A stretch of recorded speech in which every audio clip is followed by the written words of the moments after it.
Good evening, ladies and gentlemen. Good evening. Greetings from Zanzibar, the United Republic of Tanzania, to all across the world, the globe. Thank you for joining us. Our hands out to you, everybody watching. My name, and I'm honored and thrilled to be moderating this exciting event to of the momentous Nairobi Summit and the launch of the second report of the High-Level Commission on ICPD 25 follow-up. Yeah, exactly. Now, we have a fantastic lineup of speakers today.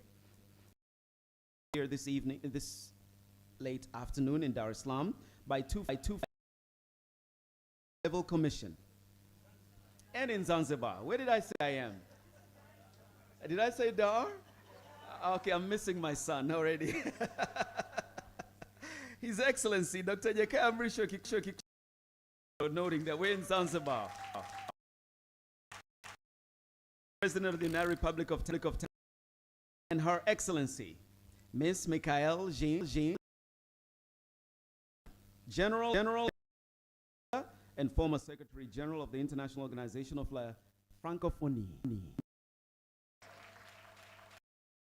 And we're truly only in here on stage by Her Royal Highness Princess Mary of Denmark.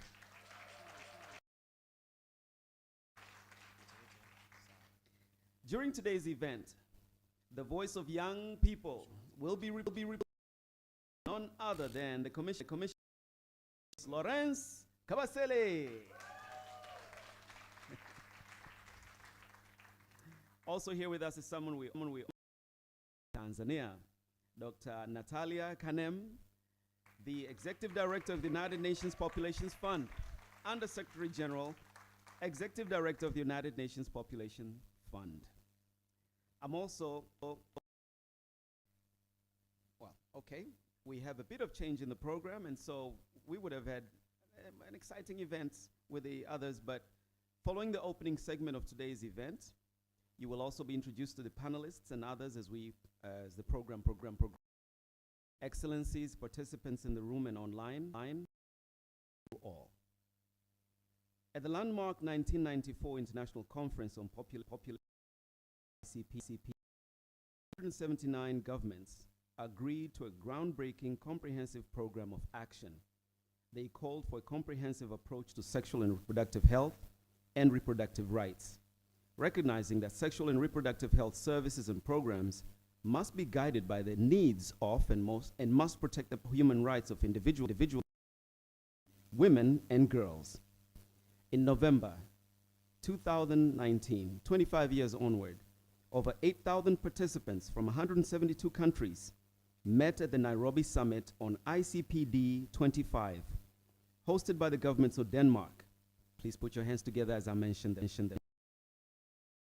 The United Nations Population Fund to accelerate progress on these ICPD promise. Activists, celebrities, business people, youth, and more made over 1,300 commitments to action.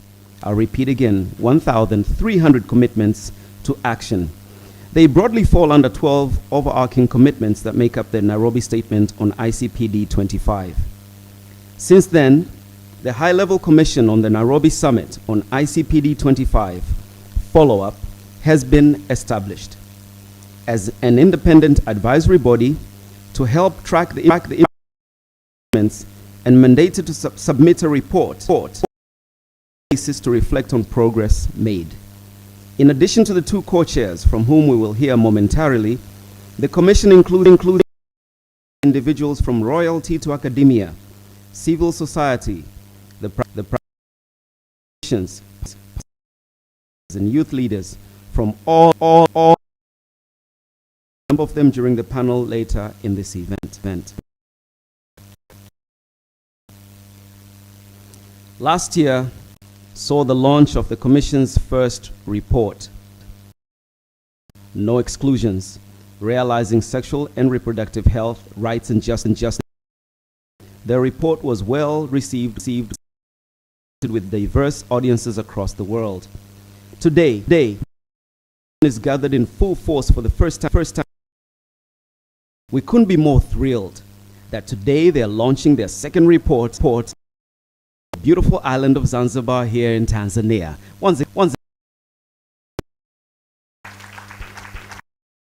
Now, how can you let your friends and colleagues know where you are and what you're doing and what this is all about? Tweet about this event and use your or handles using the hashtags. Are you ready?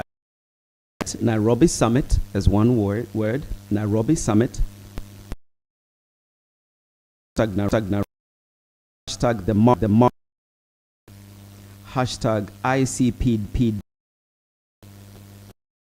Together. Reproductive justice. On the screen. Again this year, the commissioners decided to develop a homegrown report that spoke in their own voices. Today we come together to launch their much anticipated report, while we also mark the 3rd anniversary of the historic Nairobi Summit. I invite the co-chairs to deliver their remarks and to us the commission's missions. Let me first invite to lectern Yakaya Kikwete.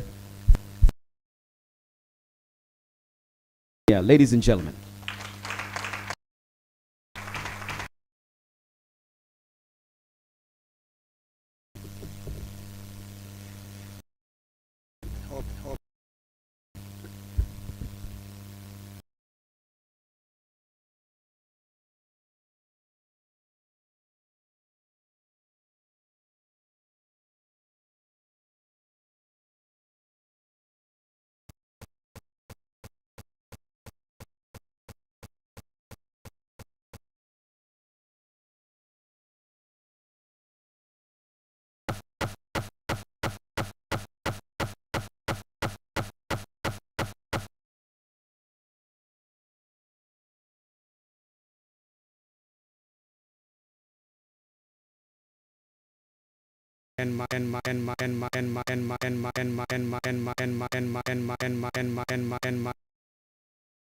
High-level commission on the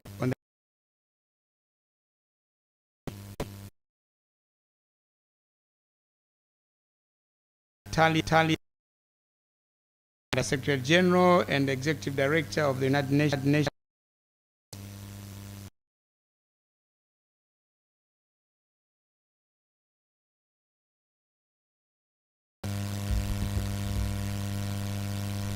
What's going on?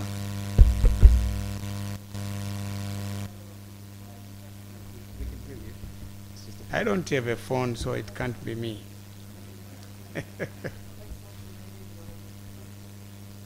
Excellencies, ladies and gentlemen, let me begin by giving a very warm welcome to this global event, which is being held and live streamed from the beautiful Spice Islands of Zanzibar,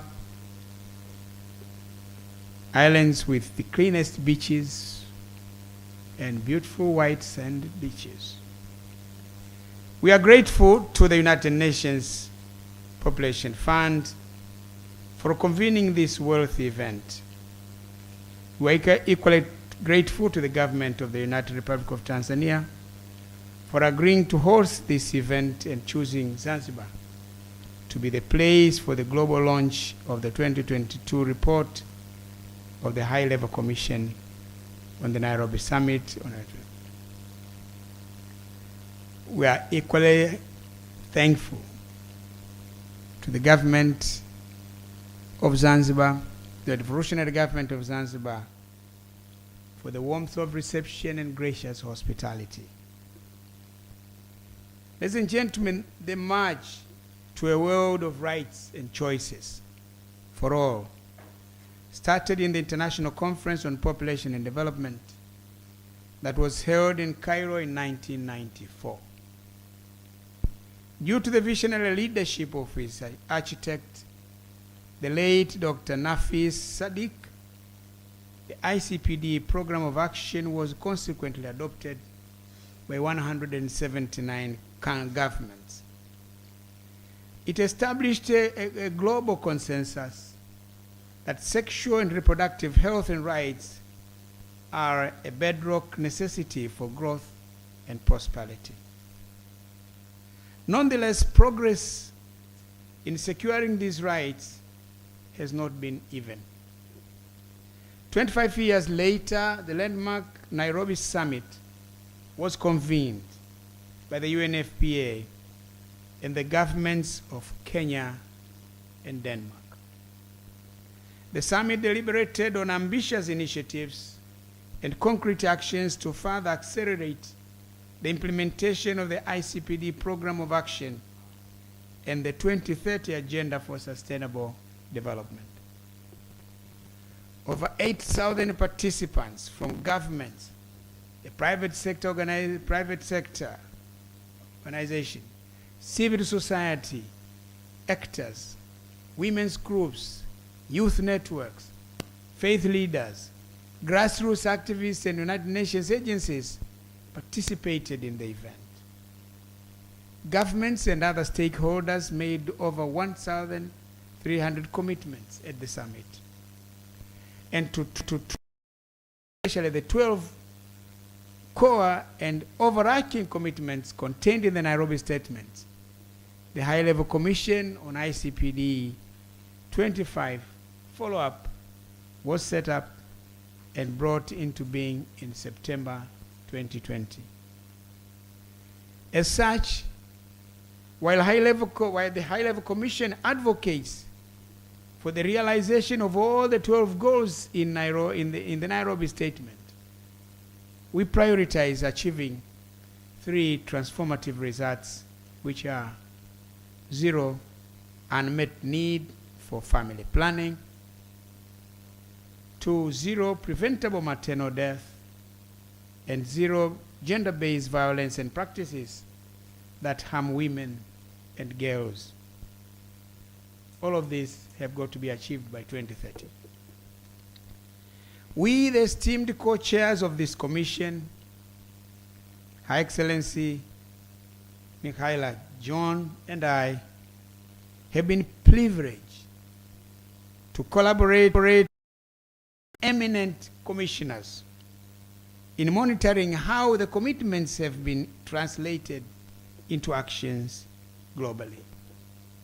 I'm glad to note that the majority of the commissioners are here with us in Zanzibar, and those who could participating virtually.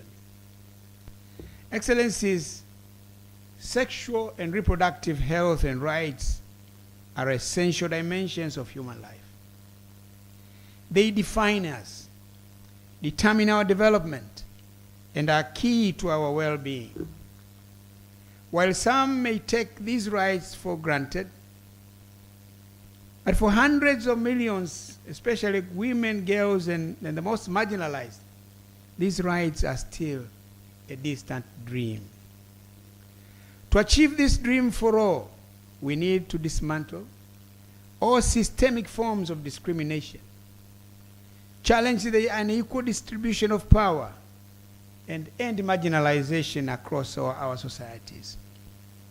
As the report explains, the framework of sexual and reproductive justice tackles multiple and often intersecting kinds of discrimination. If we are serious about leaving no one behind, we need to ensure that the most marginalized members of society are granted equal and unconditional access to accountability mechanisms. Fellow commissioners, distinguished participants, ladies and gentlemen, implementation of ICPD 25 commitments is essential, not only for finishing the unfinished business of the International Conference on Population Development 1994 for everyone and everywhere, but also for ensuring that aspirations and goals of the 2030 Agenda for Sustainable Development. We, the commissioners, continue to work collectively and with our individual constituencies following the successful November 2021 launch of our first report. no exceptions, no exclusions, realizing sexual and reproductive health rights and justice for all. Thanks for our collective and concerted efforts, we have now developed the second report. We are indeed confident that our 2022 report responds to the numerous requests of the global constituencies that have received the report that it is important to elaborate on the concept of sexual and reproductive justice and how it applies to different stakeholders, settings, and contexts. Fellow commissioners, dear partners and friends, the report we are launching, or about to launch today, highlights the progress in implementing the ICPD 25 commitments that has been made. It also highlights the setbacks where governments, non-state actors, and the international community have failed. In the report, the Commission further reiterates that in order to achieve the Nairobi commitments, it is vital to advance a unifying framework for sexual.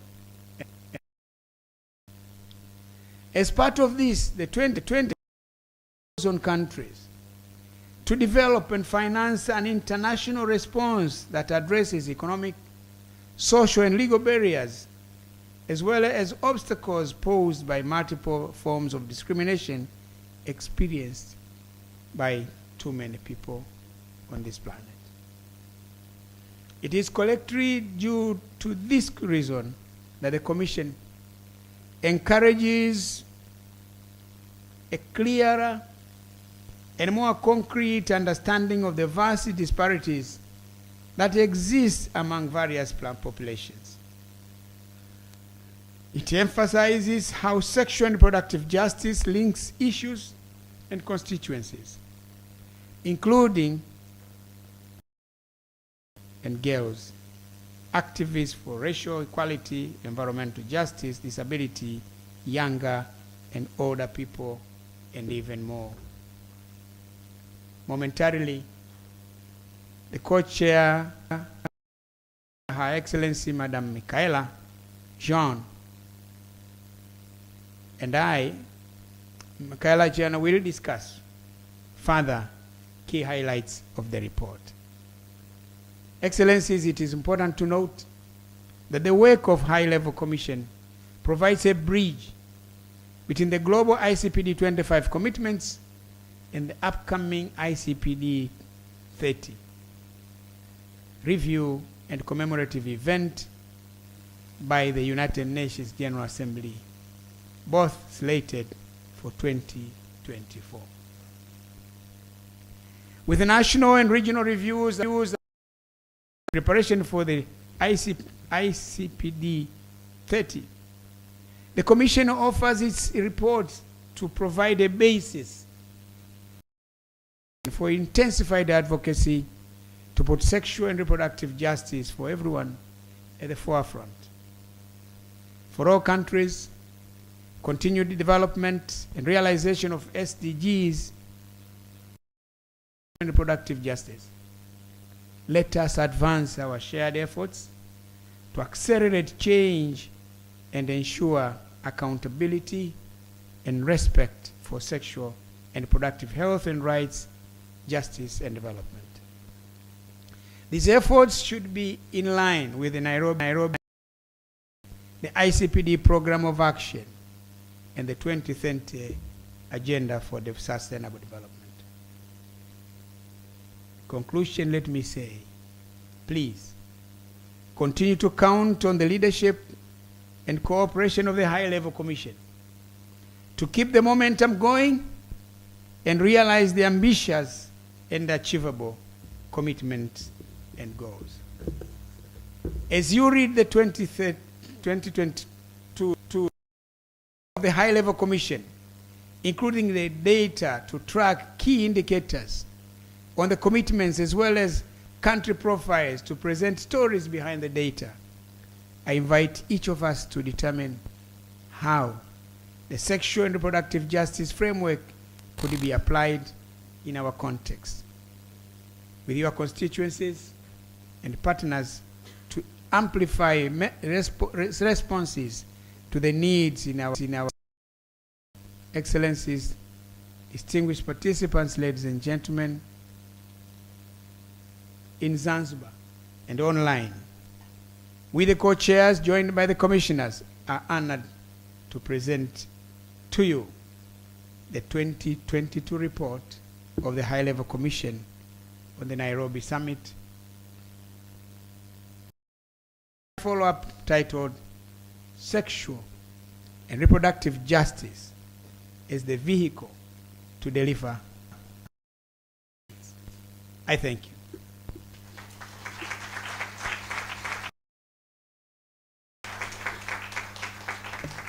And we thank you, Your Excellency, for those very powerful remarks. Now, without further ado, allow me to also invite Her Excellency, Michael Jean, as the other co-chair of the Commission, to deliver her remarks. Today, I think I've acknowledged your name about 4 times, and I might have called you in Russian, a little bit in Swedish. And so, karibu sana. Let's put our hands together, ladies and gentlemen, for Her Excellency. Merci beaucoup. Vous m'entendez? Oui? D'accord. Peut-être que je suis mieux là, non? C'est un peu haut. Free to join me, Yeah, karibu bien sana. sûr. This sounds wonderfully clear. And let's continue to use this one, I believe. Thank you. Merci beaucoup. Alors, Your Royal Highness, Crown Princess Mary, Excellency Dr. Jakaya Kikwete, my fellow co-chair, Dr. Natalia Kanem, United Nations Under-Secretary General and Executive Director of the United Nations Population Fund, my friend, Excellency Lindiwe, yes, Minister of Social Development of South Africa, dear commissioners, my friends, participants all, je m'appelle Michael Jean. Très très heureuse d'être avec vous aujourd'hui. Mesdames et messieurs, distingués participants et invités, je vous salue en vos titres et très nombreuses qualités. Nous sommes ici réunis à Zanzibar autour d'une cause absolument cruciale pour l'avenir de l'humanité et pour un monde meilleur, un monde plus juste et plus inclusif. Et nous ne pouvons être que fiers, mais vraiment très très fiers, d'y contribuer en lançant le rapport d'aujourd'hui. I am honored to share in this occasion with you from the magnificent island of Zanzibar. Yes, it is. United Republic of Tanzania, the homeland of His Excellency Dr. Jakaya Kikwete as my co-chair, ICPD 25 follow-up. Thank you, dear Natalia, Dr. Natalia Kanem, for bringing us together here today on the occasion also of the groundbreaking Nairobi Summit. Who was there? Raise your hands. Yes. And we responded with it. Okay. Note that we are very, very, very proud of our 2022 report titled, I'll say it again, you can say it out loud with me, Sexual and Reproductive Justice as the vehicle for delivering the Nairobi Summit commitments. We mean commitments that we are about to present to you. It follows in the footsteps, as my dear co-chair said, of our first report that was launched 1 year ago, exactly, in New York.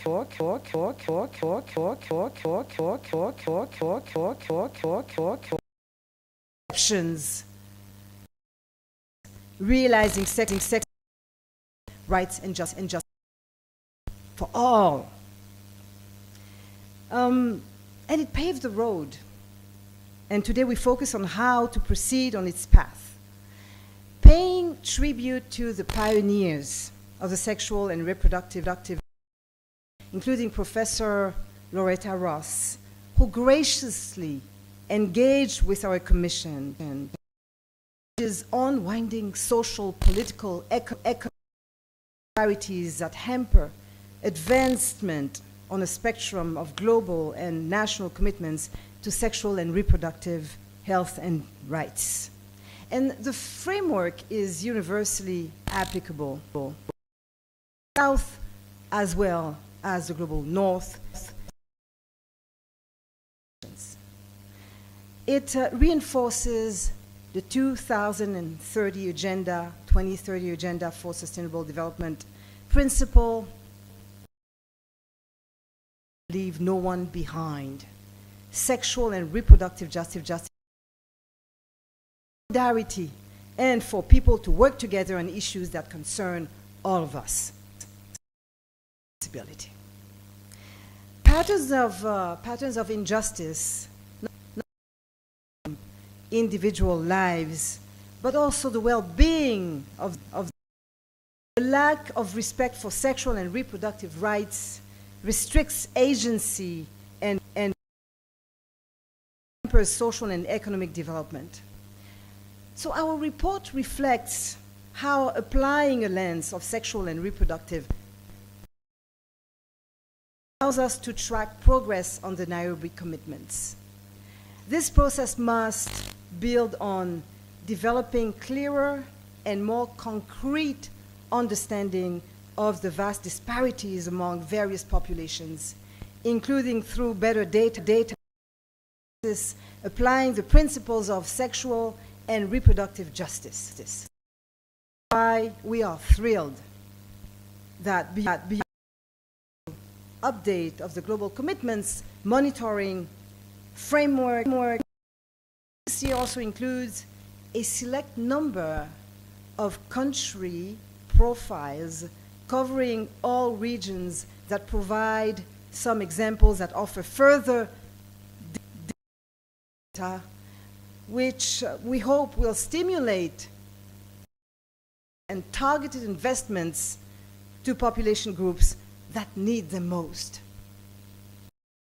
Important gains, and highlighted numerous examples of how countries and diverse stakeholders are, yes, making progress on their Nairobi commitments, sometimes against daunting odds. Dr. Canel, just last week, I was on a mission. I was there as chancellor of two universities, the African de Développement, Niger, and the United University of Waterloo in Canada in powerful partnership. Part of my program was also engaged with UNFPA Niger, along with the highest levels of government leaders. They were all there, midwives and adolescent girls, on the advancing the critical agenda of ours. And as I told our fellow commissioners this morning, you know, I was keenly impressed by the massive impact of the amazing work undertaken on the ground, with the diverse local actors in seeking out innovative to bring about sustainable change. It was just a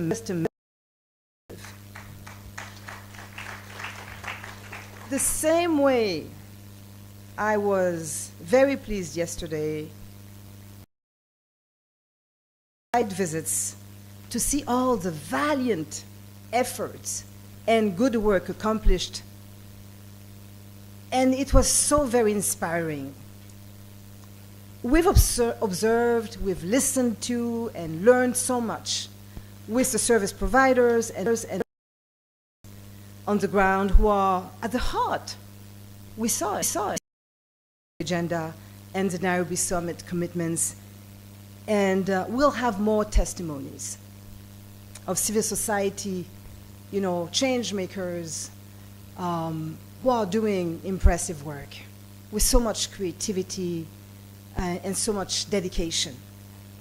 Despite such progress and in an uncertain, polarized, climate-challenged, conflict-rich, unequal, the Commission, however, remains seriously concerned with challenges that remain and the recent setbacks that we have witnessed. As our report shows, sexual and reproductive justice is a powerful, relevant agenda in a world facing multiple points of pressure. It links issues and constituencies, including marginalized women and girls, activists for,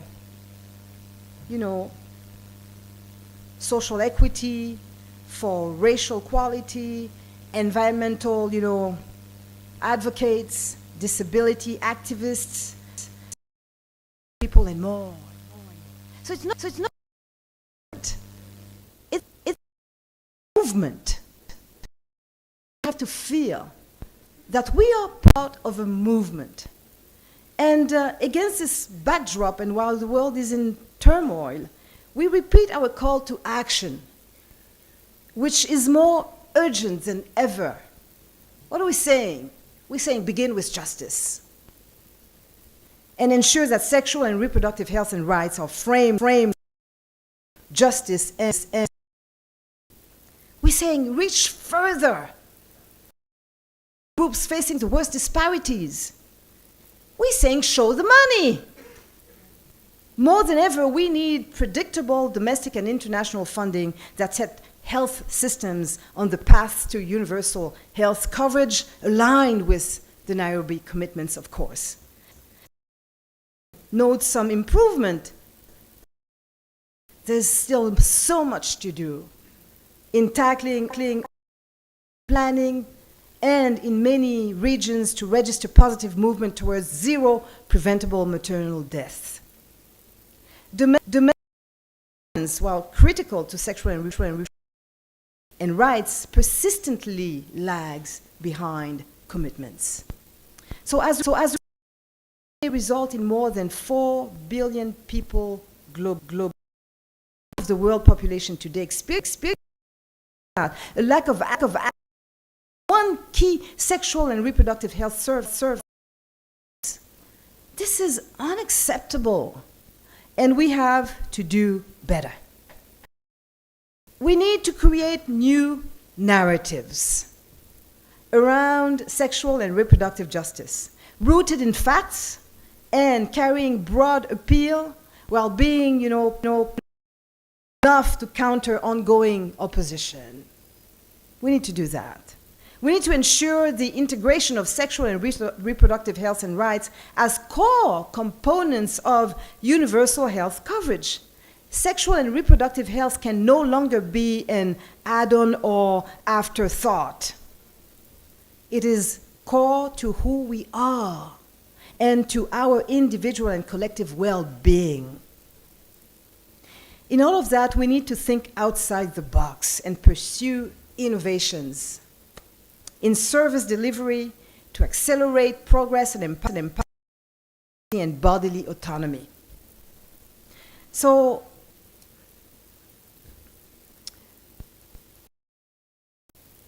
His Excellency Dr. Kikwete fully honored to present 2022 report, Sexual and Reproductive Justice as the vehicle to deliver the Nairobi Summit commitments. It is our sincere hope that further to our 2021 report, this year's report again will contribute to the global community efforts to advance the International Conference for People and Development and also the ICPD 25 commitments. It brings together daring and thoughtful perspectives and efforts, a tool of reference. Use it, my friends. Mobilization, action. So, more than that, it is a powerful reminder of how many of us around the world are united in our resolve for a world where health, justice, reproductive, and sexual rights become a reality for all. This is not a moment, it's a movement. Thank you.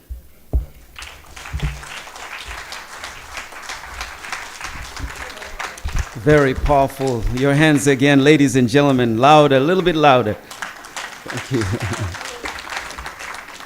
This is not a moment. Okay, we caught that. Thank you, Your Excellency. Merci beaucoup. Madame Michael Jean. Now we have heard from both co-chairs. It's my great honor to invite to the lectern Her Royal Highness, Crown Princess Mary of Denmark. Ladies and gentlemen, your hands. Please join me. Please come this way. Sashay this way, please. I'm getting torn between the president and my desire for you to be here.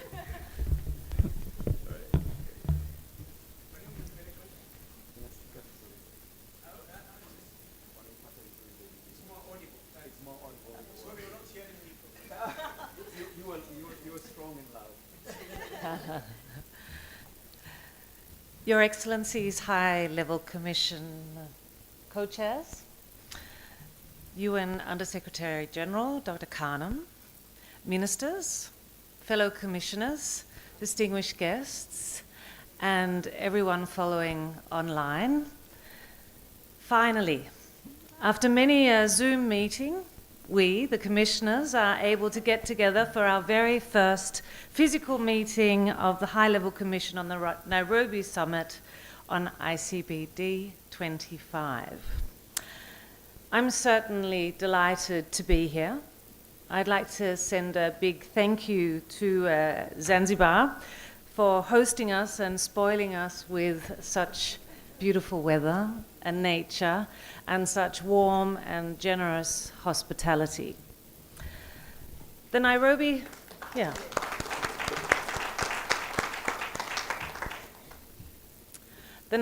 Summit 3 years ago was a milestone as a global community and pledged collectively to ensure women's and girls' rights to decide over their own bodies. The impression that has stayed with me from Nairobi was the energy, vision, and creativity, not least of the young people who participated. They were diverse, bright, loud, and bold. They wanted change and were dedicated to being part of that change. It is this spirit and dedication that has inspired and is driving the implementation of the 1,300 commitments made in Nairobi by governments, organizations, and other stakeholders. Strong commitments that have delivered results and change for women and girls where they are. The 2022 report of the Commission, which we are proudly launching today, covers some of the results. Allow me to highlight a few of the results achieved over the past few years, but before doing so, just let me add, in a world where we can place the word crisis at the end of almost any of the challenges we are facing, it is important that we remain optimistic and hopeful. And important that we also recognize the small but positive results achieved. Every single step counts in the journey to getting to where we want to be. So what has been achieved since Nairobi? 130 countries have committed to transforming education. Girls' education is essential to gender equality and it enables girls to make their own decisions and own life choices. This is particularly true when education integrates comprehensive sexuality education and addresses gender-based prejudices. An example of this is from Tanzania, Last year, the ban on pregnant schoolgirls and adolescent mothers to continue their education was lifted, giving them the right to continue their education, which is a fundamental and important step for gender equality and girls' rights. In Scotland, new legislation to fight period poverty ensures free menstrual products are made available to those who need them. In Latin America, we have seen remarkable community mobilization leading to concrete improvements. The so-called Green Wave, Maria Verde, began in Argentina, where activists waved green handkerchiefs at protests to symbolize reproductive rights. This has paved the way for the increased access to abortion in Argentina, Mexico, and Colombia. Humanitarian crisis exacerbates challenges for women and girls. Our unique needs and the role we simply have as women makes us more vulnerable. Earlier this year, I visited the Cox's Bazar refugee camps in Bangladesh. In conversations with the Rohingya women, they told me how hard and how lonely life was for them in the camps, how they were basically prisoners in their own homes for fear of the violence they may fall victim to if they ventured outside alone. So it was encouraging to learn from the Commission's report how a great number of local Rohingya community activists are working to challenge the norms underlying sexual and gender-based violence. It is also encouraging to note that the progress highlighted in the report have been made despite the negative impacts of COVID-19. The lockdowns and pressure placed on already weak health systems heightened the risk of sexual and gender-based violence, female genital mutilation, child marriage, and teenage pregnancies. Sexual rights continue to be under pressure. Our common world is facing multiple and interlinked crises, whether we focus on the impact of the climate crisis, the decline in biodiversity, and pressure on natural resources, or the violent displacement crisis. Poor and girls are always hit the hardest. The need for an intensified and collective effort is essential. Health and rights becoming a reality for every girl and every woman, and essential to ensuring the full implementation of the Cairo commitments made in Nairobi. As the work continues to deliver on the promise made long ago to women and girls, a promise that paved prosperous and sustainable future for all, let us recall the spirit from Nairobi. Let us recall all the inspiring young people who were there and were and are and continue to be dedicated to delivering. And let us remember that it is for them and future generations that we must together fulfill that promise. There can be no doubt that the work ahead is complicated, but why we are doing it is not.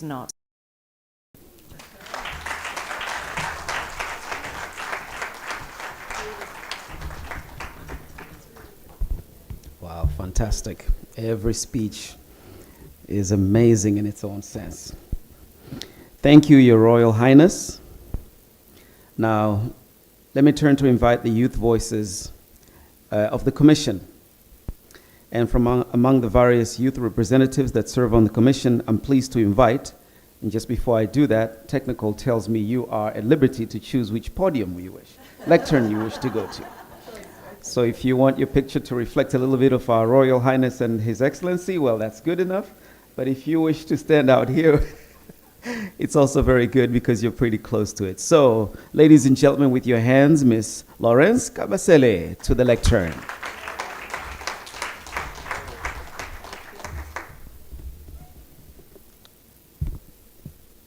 I prefer choosing this one because I'm very tall.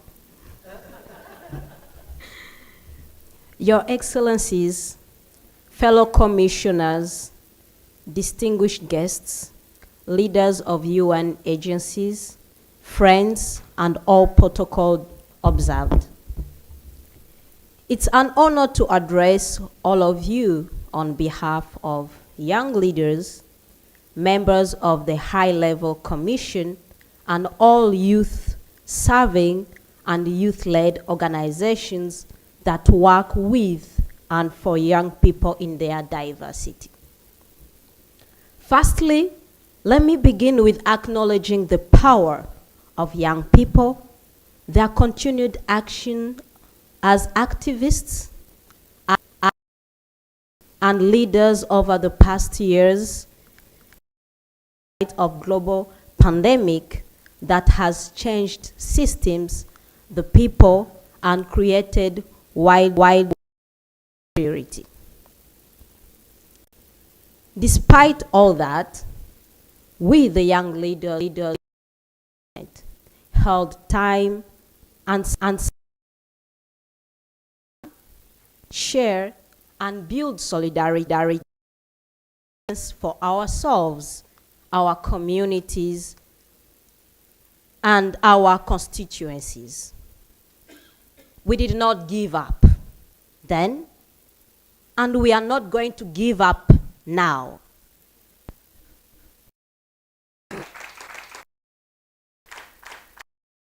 UNFPA Executive Director, Dr. Natalia Kanem, always reminds us the only way is the way forward.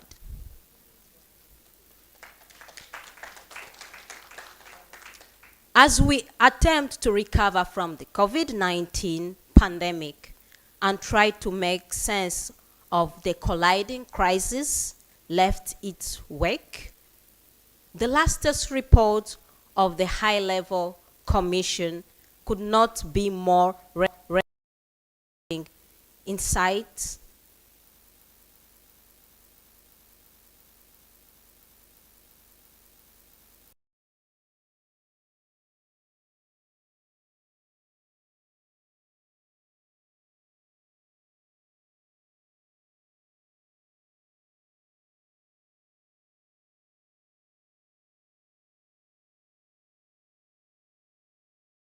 elements of sexual reproduction, which is intergenerational justice.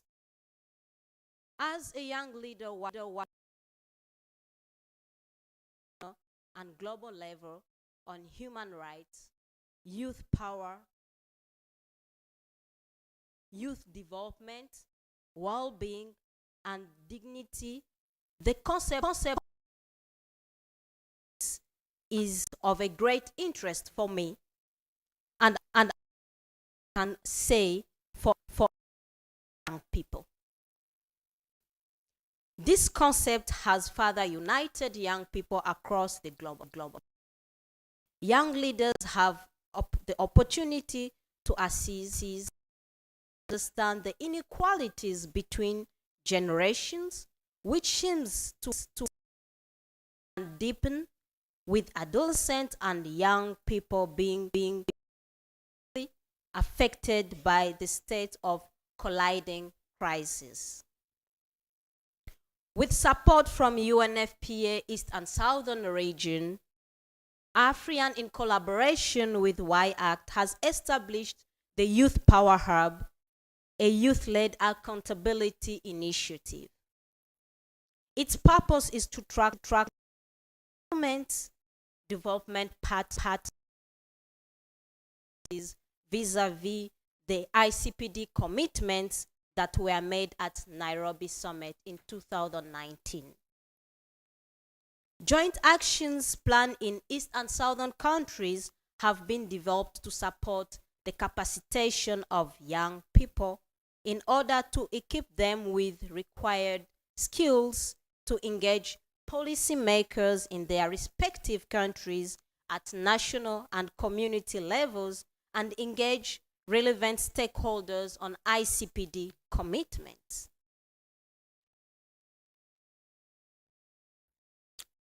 I'm just going to give one example.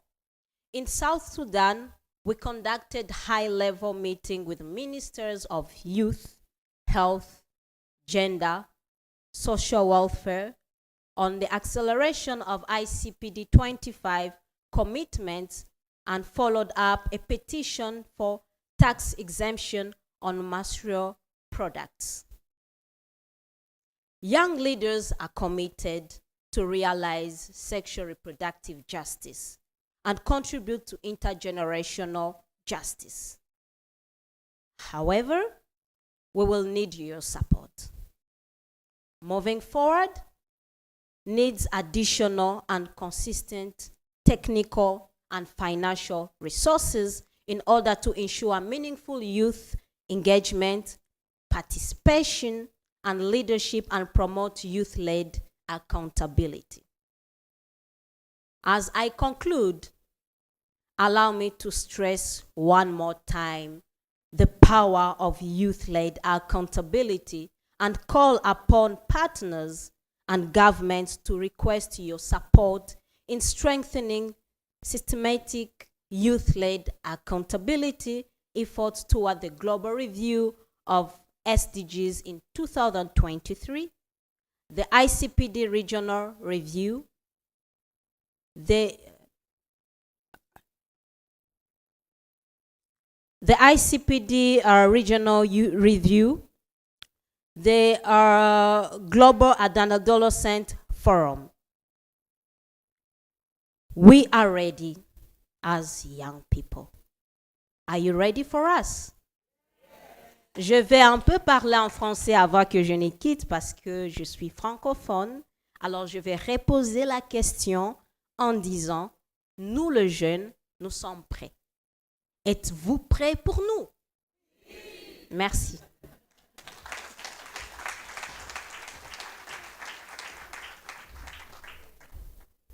Well, powerful, wasn't it? Again, thank you, Lawrence. Thank you for affirming readiness. Nous sommes prêts. Okay? I actually quickly Googled that. Real quick. Now, we have heard from both co-chairs, Her Royal Highness and Lawrence. Let me take turn now to welcome Dr. Natalia Kanem, the first and foremost recipient of this bold and forward-looking report, to respond and share her remarks with us. Are you ready? Are you ready? Are you ready? Yes, thank you for coming out here. Karibu sana. Karibu sana. Asante sana, Taj. Thank you. Wow. Your Excellencies, the co-chairs, Dr. Jakaya Mrisho Kikwete, former President of the United Republic of Tanzania, and the Right Honorable Michael Jean, 27th Governor General of Canada, and 3rd Secretary General of the International Organization of La Francophonie, Your Royal Highness, Crown Princess Mary of Denmark, Excellencies, members of the Diplomatic Corps, distinguished members of the High-Level Commission, the United Nations Resident Coordinator of the United Republic of Tanzania, Zlatan Milicic, dear colleagues, dear partners, dear friends, Habari Zaleo from Zanzibar, and to everyone online. And I too would like to especially welcome the young people who are participating, who are taking your own destiny seriously. Indeed, I want you to dare to be legendary as we gather in a room that is full of legends. And to the co-chairs and to the 27 high-level commissioners, I am looking forward to receiving your 2022 report, and I would like for this launch to be a rocket launch because it has to circle the globe with the seriousness, I repeat, of the situation that we face. What I learned from living here in Tanzania from legends like none other than former President Kikwete is a phrase that I repeat regularly. Kupanga ni kuchagua. Kupanga ni kuchagua invites us to choose strategically, to plan together, to understand that, yes, I too can make a small difference that adds up to big things, especially as we aspire to reach the year 2030 with human rights in mind. And I'd like to remind everyone that after the 1994 International Conference on Population and Development, the year 1995 followed with the Beijing Women's Conference, where the cry went up. Women's rights are human rights, and it is indeed a great honor to have amongst us in our presence none other than Mama Gertrude Mongella, who presided over that Beijing conference. So I believe that that ICPD moment is being refashioned by the new generation. And this is what Laurence had as a message for us. And are we indeed ready? There was global consensus back then, 28 years ago, that sexual and reproductive rights are a bedrock, a necessity for the individual, but also for the society, for growth, for development, for prosperity. And so let us ask, why? Why is progress so elusive in securing these rights once and for all? We cannot take them for granted. We convened in Nairobi in re-energize a sexual and reproductive health and rights movement, and we did that. To make concrete commitments to accelerate action on sexual and reproductive health, and we did that. So now, once again, I have to thank the leadership of the governments of Denmark and of Kenya and of so many others who came together in partnership. As co-conveners during that summit, UNFPA was proud to be counted on the side of change. As we gear up now to the 30-year point, which comes in 2024, accountability is extremely important. What we say at the global level may be important, but where it counts is on the ground, in the communities. And that's what I believe the 2022 report is going to guide us to what to do, the actions to who have served so nobly in your individual capacities, have played assessing, in analyzing, in planning, in prioritizing, in choosing. Kupanga ni kuchagua, when you can't do everything, you must choose very wisely. And I'm anxious to see the direction that you're taking us, because yes, we step forward. We look back to learn, but the direction is ahead. And regardless of COVID, of conflict, now we have climate-related disasters, rising food insecurity, drumbeats of war, inequalities highlighted, polarization among our parliaments and societies. But we can't allow this to threaten progress that spells life and death for a woman at the community. Indeed, witnessing women's rights being subverted, their needs being relegated and neglected, and political pushback when women demand to be first-class citizens just like anyone else. So at this point, what we insist on is full equality for all, women and girls, people of color, indigenous peoples, LGBTIQ people, anyone living with a disability, and anyone marginalized and being left behind or pushed behind. A sexual and reproductive health justice framework addresses our diversity, and it's especially relevant in a world that is beset by these challenges and by these crises. In great measure, human-made, dare I say, man-made, and in great measure, we have human solutions. Sexual and reproductive justice demands taking apart systems and building new ones that are fit for purpose.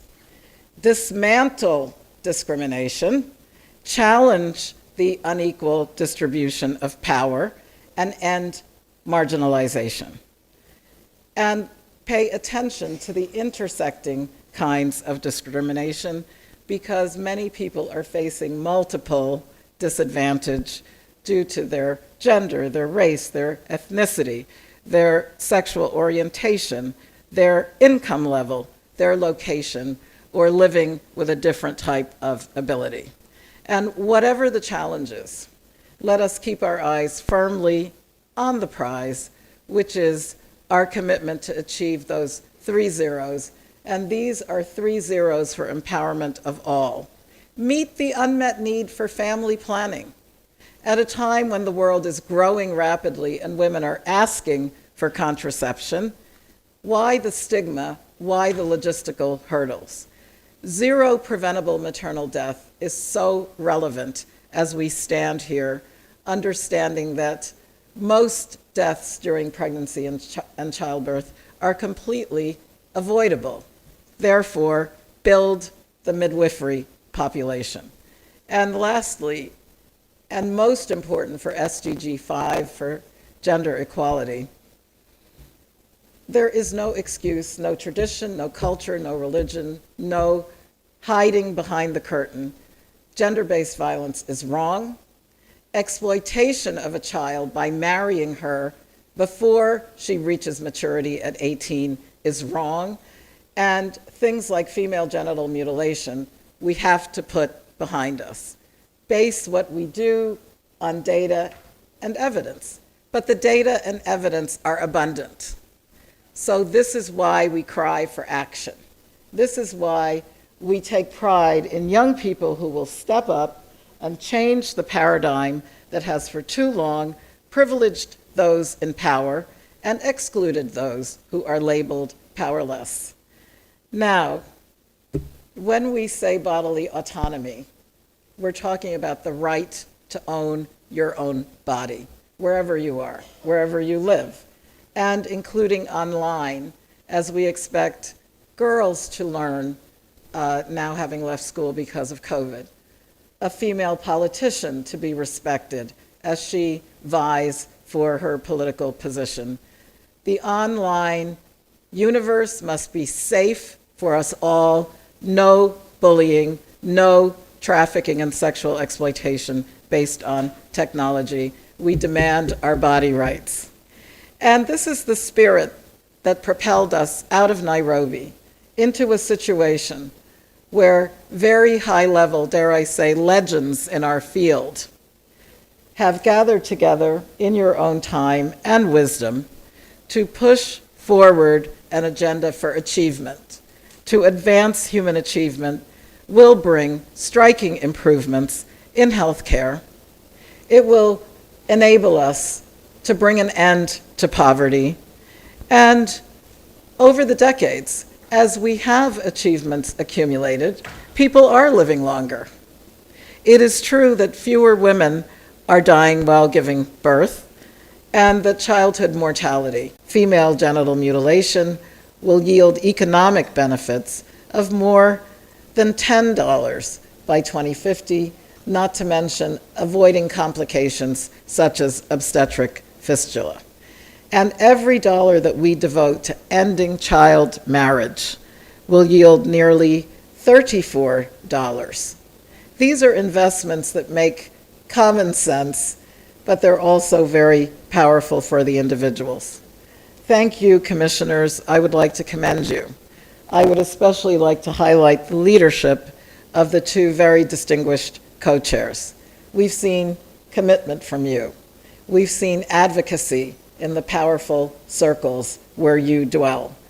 And certainly I can promise you that your investment of your time and effort is going to make a difference in the life of a girl who may never know your name, but she will be able to benefit from the attitude change, which is what we are driving in society and what your report represents. So, with the national and regional reviews about to begin in preparation for ICPD 30 in the year 2024, your report is going to be instrumental. It's going to help ground the discussion in the reality that you have discerned, the choices that you have made that are the ones that are going to be the most high yield, that will make the most difference for justice. We want young people to remain at the forefront of this movement for justice, just as they were on the march to Nairobi in every single instance. And UNFPA, of course, we will continue to support them, and all of us must be accountable. Our new online platform, which our youth allies have labeled, quote, the future of ICPD, is offering a space for young people from all places to gather together, to comment, to coordinate, to collaborate, as young people make their own rights and needs heard, and as we all strive to support them in this endeavor.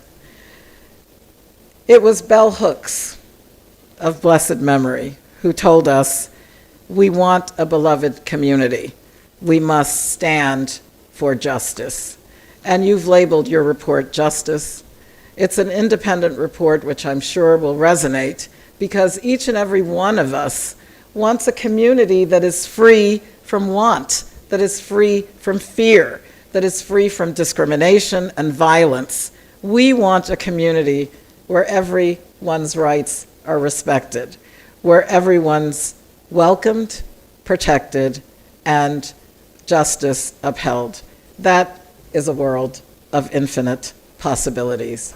That is a world of no exceptions and no exclusions. Asanteni sana. Thank you very, very much indeed. Thank you.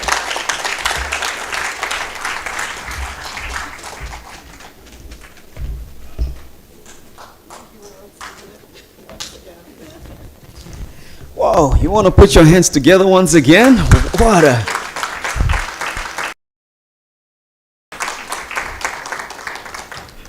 Goodness. Loved listening to that. Thank you, Dr. Kanem, for those wonderful words. And I think wonderful doesn't totally explain how marvelous they were. It's great to see the Commission's report being received and to have heard the previous speakers allude to its main messages and recommendations. I'm sure many of us look forward to diving into its content. Now let me note that the report is available in English and French on the Nairobi Summit website. Take note at this all together, Nairobi Summit ICPD.org. www.nairobisummiticpd.org. Are you ready for the launch? All right. Okay. Yeah. Can you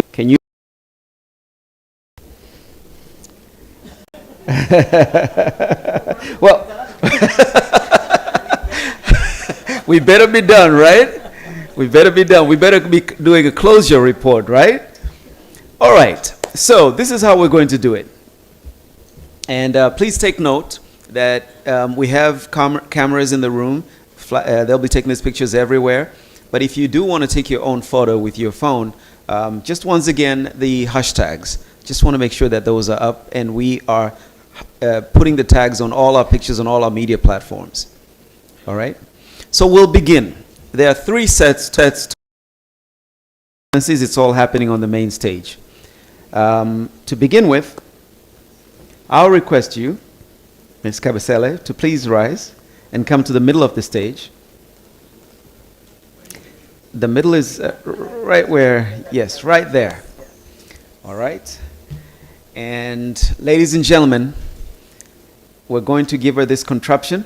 Oh my goodness. We'll tell you how to hold it. Hold it. Just to step forward a little bit. Hold that one wire in your hand.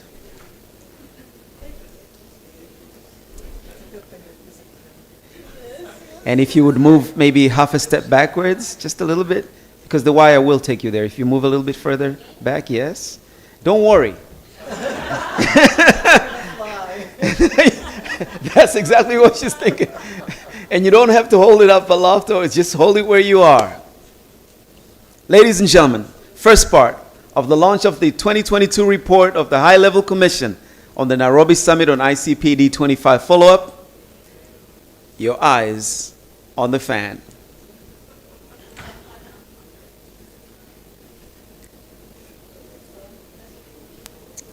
Okay. It's going to fire up in a minute.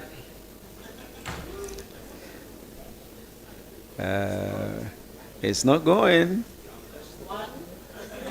All right, just hold on a second. We'll get there in a second. Just make sure that it's...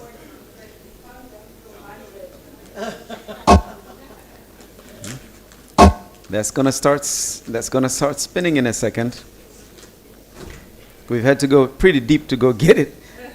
Make sure that it's actually, yeah, there you go.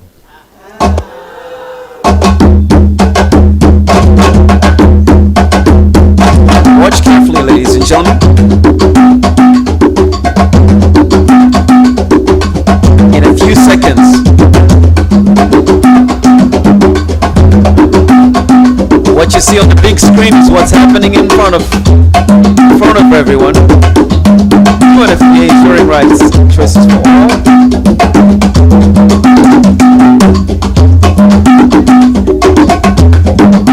You can take a step back a little bit. And may I request everyone else seated, please rise and join our left and right. To the left and to the right, and keep holding it. Hold it, don't worry.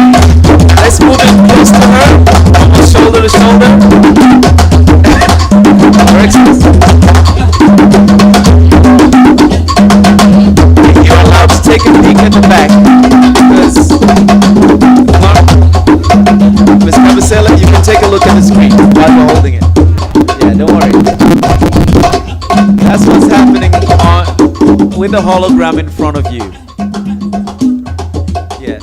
All right, so if we could stand in such a manner that we can take a picture. Oh, look, everybody's standing for a picture for this, eh? Smiles all around. There you go. You will see yourself in the pictures later. All right, it's powered down. You're still alive for the next 20. All right, I'll take you. I'll request you to remain standing, but I'll rearrange you back to your original positions as you were seated. So, Ms. Kabasela, please come to the...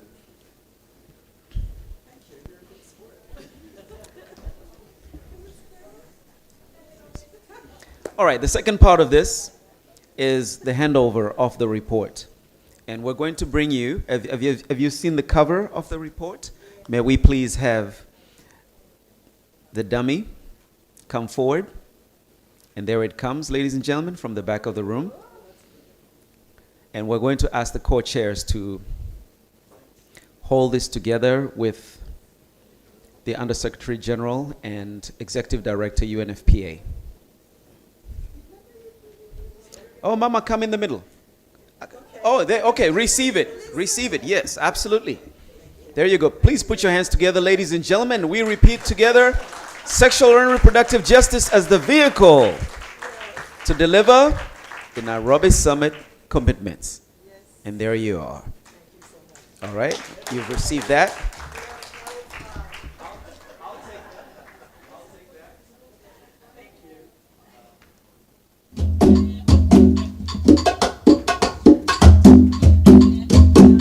And now, on the main stage once again, here is the report itself. Quite warm. Karibu. Let's take it forward, ladies and gentlemen.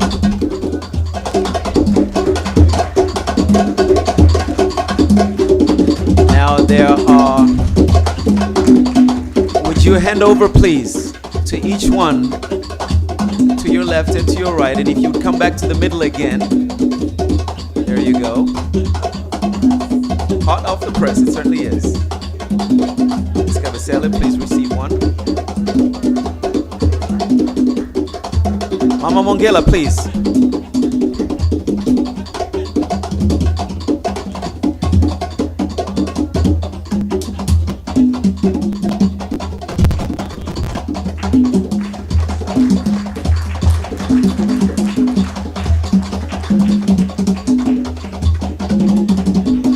That's history in the making right there.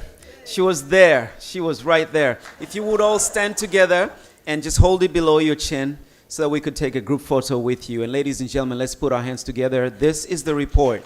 Sexual and reproductive justice is the vehicle to deliver the Nairobi Summit commitments. And ladies and gentlemen, you've just witnessed the launch and the handover of the report. There you go. All right, it's been launched. We've taken off. And thank you very much. And so with that said, ladies and gentlemen, I'll request that we're all going to receive the report, by the way. You got the bag, the goodie bag, but we're going to give you the report as well, all right? So let me assist Mama Mongela to come down and our dignitaries also to step down. We have chairs for you at the bottom.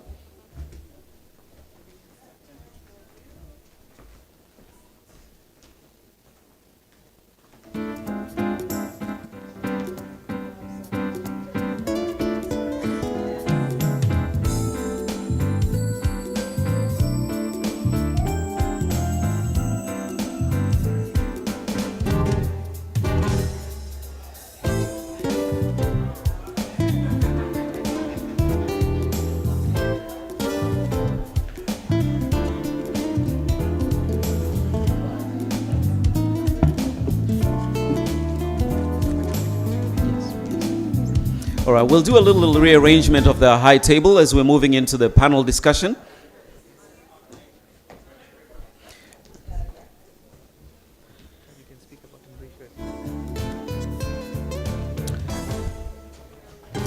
And as we do the rearrangements once again, are you ready for Mrisho Mpoto, Tanzania's finest poet?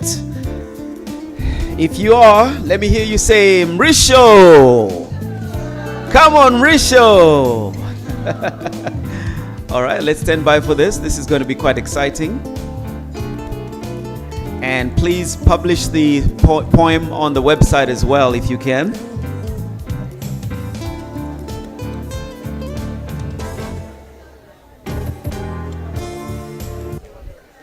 Miss Daisy, the UNFPA Regional Communications Advisor for Eastern Southern Africa, I'll be welcoming you immediately after Mrisho Mpoto's performance. You may just sit. Okay. Just go ahead.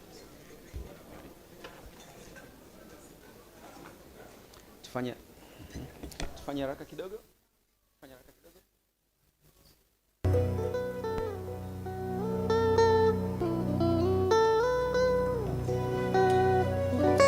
Mrisho, unaweza kuanza kidogo na piano set yako kidogo.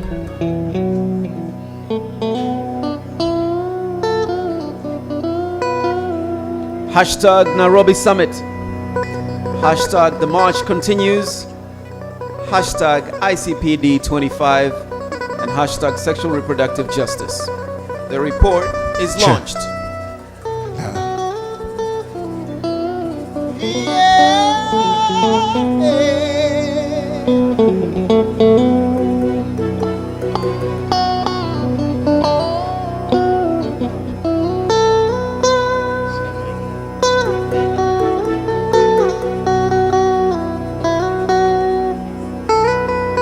If your hands are free, ladies and gentlemen, please put your hands together for Mrisho Mpoto.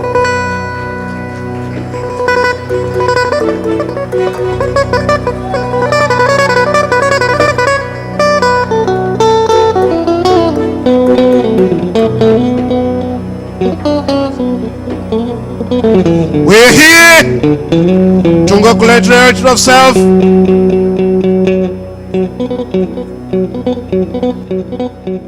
na kujipanga upya to make sure Street Zero are achieved.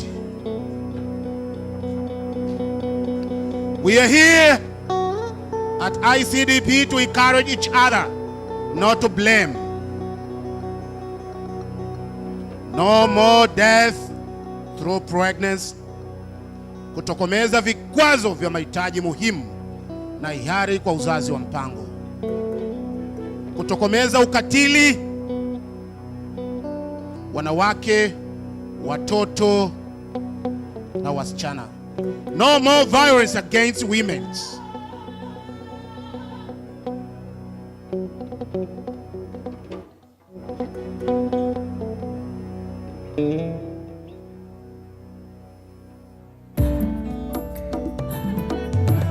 Idadi ya watu na maendeleo ndiyo ajenda yetu mama.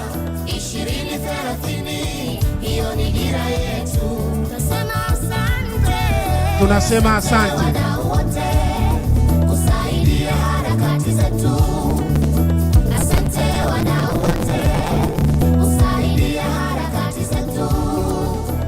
Idadi ya watu na maendeleo ndiyo ajenda yetu mama. Ndiyo ajenda yetu. 2030 hiyo ni dira yetu. Tunasema asante. Asante wadau wote. Asante wadau wetu. Harakati zetu. Asante wadau wote kusaidia harakati zetu. Asante wadau wetu kusaidia harakati zetu. Leo tunashuhudia maono na matarajio ya dunia kuhakikisha kila ujauzito unakuwa salama. Every birth is safe. Hakuna mwanamke anayepoteza maisha yake. No violence against women, watoto, wasichana na kina mama.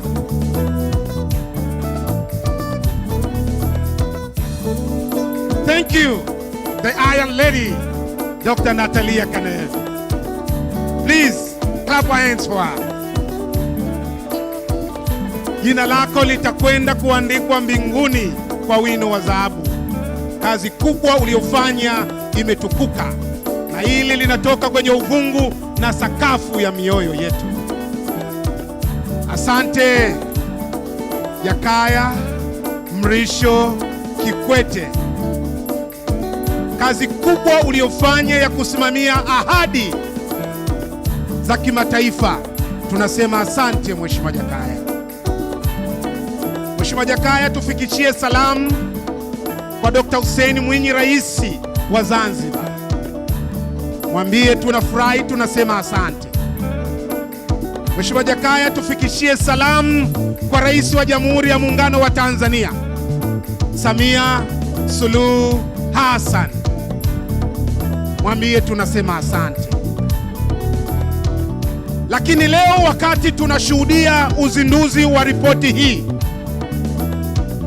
tukumbuke kuna watoto huko endelea kubakwa. Wakati tunashuhudia uzinduzi huu, tukumbuke bado kuna kina mama wajawazito, uzazi wao bado uko kwenye mashaka.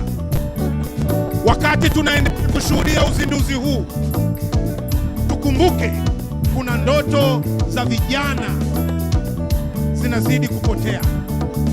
Wakati tunashuhudia uzinduzi huu, tukumbuke ukatili wa kijinsia dhidi ya watoto, wanawake ukiwa unaendelea. We are here at ADPV.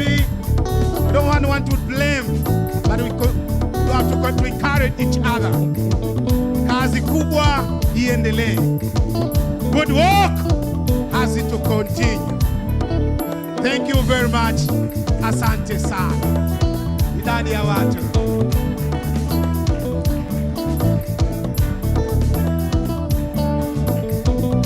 Idadi ya watu na maendeleo.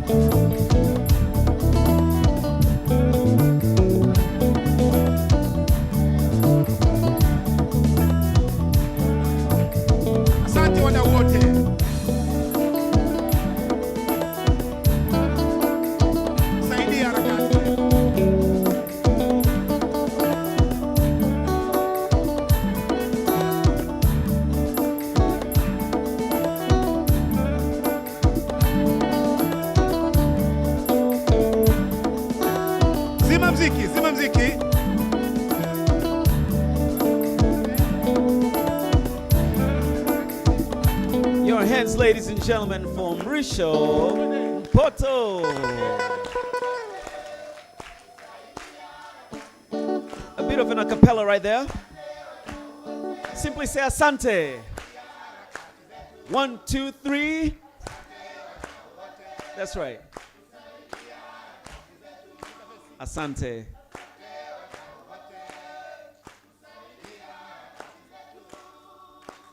Thank you to all the stakeholders for your great encouragement and in supporting us with these initiatives. Daisy, let's take it away immediately. Asante. Okay, thanks, Taj. Good afternoon, Excellencies, Your Royal Highness, participants, all protocols observed. Hello, buenos dias, bom dia, bonjour, magandang umaga to all the followers online. Hello from Zanzibar. Karibu. My name is Daisy Diamante Leoncio. I'm the Regional Communications Officer for UNFPA East and Southern Africa. So we are now going to the next session, which is the panel session. And we're running a little bit short on time. So we will try to make it as efficient as possible. And let me first thank Mauricio again and Taji for the hosting and the wonderful performance.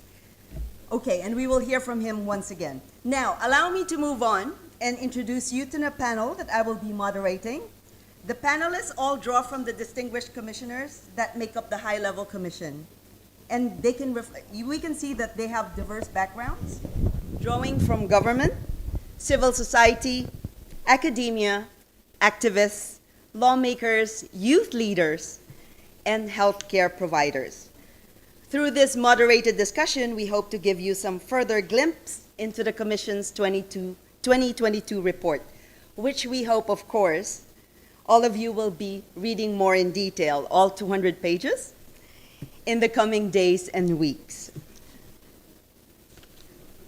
I have the pleasure to introduce to you Her Excellency, Ms. Lindiwe Zulu, Chairperson, Minister of Social Development from South Africa. If you can join us, ma'am. She is also the chair of the Partners in Population and Development, which is an intergovernmental organization of 27 developing countries from across Asia, Africa, Latin America, and the Middle East, which promotes South-South cooperation for the achievement of the ICPD goals and for delivering sexual and reproductive health care services around the world. Sawubona. I'm now going to call on Senor Rudelmar Bueno de Faria. Let's give him a big hand. He's the General Secretary of the ACT Alliance, a global alliance of more than 145 churches and related organizations from over 120 countries, created to provide humanitarian aid for the poor and marginalized people. He also serves as the co-chair of the United Nations Multi-Faith Advisory Board, and Rudelmar is originally from Brazil. Bom dia. We are also joined by Dr. Franca Cade.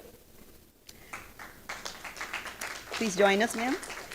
President of the International Confederation of Midwives, our superheroes, which works to strengthen professional associations of midwives and counts on the memberships of midwifery associations in around 100 countries, including here in Tanzania. Welcome. Next, we will have Ms. Jaha Dukure, CEO and founder of Safe Hands for Girls, and a global activist. She leads the fight against harmful practices like child marriage and female genital mutilation. Jaha is a powerful voice among the younger members of the Commission, and she comes from Gambia. Welcome. Next, we're going to call on Mr. Hans Linde. He's the president of the Swedish Association for Sexuality Education. And last but certainly not the least, we have Ms. Bandana Rana, a member of the United Nations Committee on the Elimination of Discrimination Against Women, which is a body of independent experts that, let's give her a big hand, that monitors the implementation of the convention, and a women's rights activist hailing from Nepal. Welcome, ma'am. Welcome to you all. I'm thrilled to be moderating this eminent panel, and we'll kick off the first question to you, Hans. Are you ready? Okay, Hans. So, Hans, we have heard the co-chairs powerfully make the case for sexual and reproductive justice as the vehicle for delivering the Nairobi commitments. We all saw them, we heard from them, it's very inspiring. What is new to this approach, and how can it help us advance the implementation of the ICPD program of action? Over to you. Thank you so much, Daisy, and your Royal Highness, your Excellencies, participants both here in Zanzibar and abroad participating digitally. All protocols are observed on behalf of the panel here. To advance the implementation of the ICPD program of action, we really need to overcome all barriers that people face in realizing their needs, their rights, and achieving bodily autonomy. The ability to exercise rights and choices depends on legislation. It depends on quality health care and other services. But that won't be enough. We see today how especially women and girls in all their diversity are pushed to the margins of our societies by a combination of race, ethnicity, class, sexuality, gender identity, age, disability, poverty, migrancy, rural location, and other bases of oppression. For them, the reality is today often very little or no choice at all in their sexual reproductive lives. This is why we need to put sexual and reproductive health and rights in a broader and more comprehensive framework of sexual and reproductive justice, where we recognize that structural inequalities and intersecting forms of oppression fundamentally determine sexual and reproductive decision-making. Realizing sexual and reproductive justice, therefore, requires that we center on the most marginalized in our societies, that we dismantle discrimination, that we challenge unequal distribution of power in our societies, and that we end marginalization and exclusion. This is an universal concept. It's relevant in every country, in every community, and every setting. I'm sitting here coming from Sweden, a country which has universal health coverage and in many ways rights-based legislations. But we can still see that sexual and reproductive health and rights are unequal. We see in my country how migrant women lack relevant information about their health and about their rights due to language barriers, and that they face conservative norms, discrimination, even racism, limiting their access to health and rights. We see in my country, in Sweden, how persons living with disabilities are more likely to have experienced sexual violence and abuse, and that they face discrimination, being perceived as persons not having a sexuality, or being perceived as persons not fit to become parents. Sexual and reproductive justice gives us a tool, the tool we need to challenge and dismantle these barriers and achieve health and rights for all. But I also would like to underline that sexual and reproductive justice is also an organizing framework. It gives us an opportunity to build broad alliances with social justice and human rights movements, linking different kind of issues and constituencies. And I think that, if we look at the world today, that is something we are in a desperate need of. A powerful and relevant agenda, so we together can build solidarity and momentum in achieving health, rights, and justice for all. Thank you, Daisy.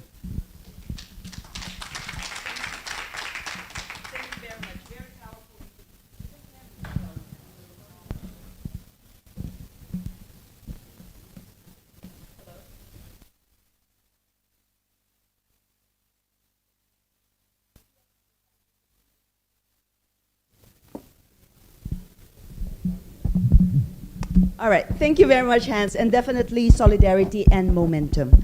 So we're now moving to Jaha. There, Jaha. So Jaha, as we have heard, the Commission reflects on the issues of intersectionality, such as the importance into taking account gender, as well as age, residence, ethnicity, household wealth, and how these impact people's agency and bodily autonomy, especially that of women and girls. As an activist and human rights defender, can you please share us your reflections on that? I mean, can you guys hear me? Okay. So, I mean, in reflecting, because a lot of my life's work has been based on my own personal experiences. Being someone who was born into a community where FGM is practiced 100% of the time. I became a child bride twice in my life. When I was 1 week old, I was subjected to female genital mutilation. I got married the first time when I was 15, and then the second time when I was 17. But when I look at my own agency, I went to school, graduated with my bachelor's, and then with my master's degree, and became an activist that I would say a lot of people around the world consider renowned. But what people don't realize is the struggles that women like me go through because of the fame, because of the recognition.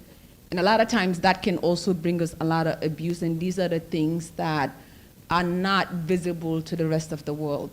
But bodily autonomy and practices like female genital mutilation and practices like child marriage is not only the violence that we can imagine, but is the things that we cannot imagine. Child marriage, for instance, when I think about it, it's giving someone permission to rape a girl over and over and over again. And you cannot tell me anything different because I've been there. It's not only about giving a girl a way to marry someone, but it's about taking her life away. It's about taking her right to who she wants to be. Not a lot of girls that have experienced what I have experienced make it this far or get to sit right in front of you and have these conversations with you. And the world has done everything that they can for me to not be able to get up every morning and do this work that I believe I was created to do. Every day I face new challenges. Every day I hear things that are meant to break me. But what we need to do, like Natalia said, is investing in these communities, investing in these young women. There are hundreds of millions of girls around the world who can do exactly what I am doing here today. But all we need to do is to see them. And what we need to do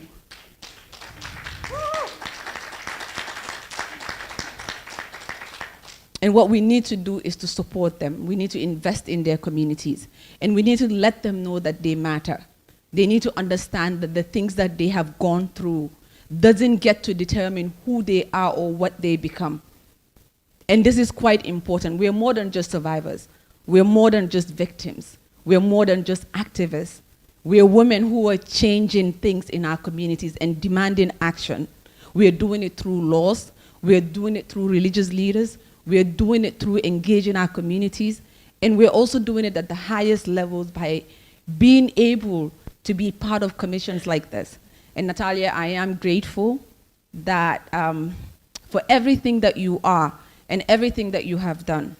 The last few months have been very intense for me, mainly because my children were abducted. We were talking about reproductive justice.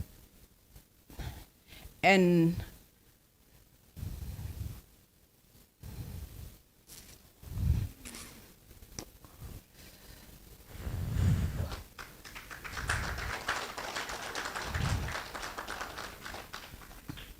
we're talking about sexual and reproductive justice, yet women like me hear every day that we're not fit to raise our kids. Why? Because of the work that we do. Why? Because we stand up for feminist values. Why? Because we think that our world is better when we're all treated equally, regardless of our gender, regardless of where we're from. And right now, I shouldn't be traveling. But the reason why I made it out here and the reason why I decided to come is to make that statement that nothing will stop me. This is what I care about. And I would wake up every day to do this work, regardless of what anyone believes or does to try to stop me. So thank you. Jaha, thank you very much for that beautiful story. We will make sure your voice will be heard across the world, and all the women and girls will draw inspiration from your strength. So thank you very much for sharing that personal story.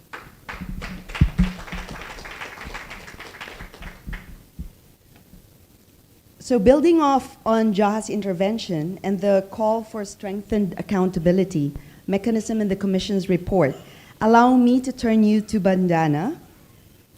As a member of the CEDAW Commission and a long-standing women's rights activist, what more can be done to hold duty bearers accountable for delivering on the promise of the ICPD and the Nairobi Summit?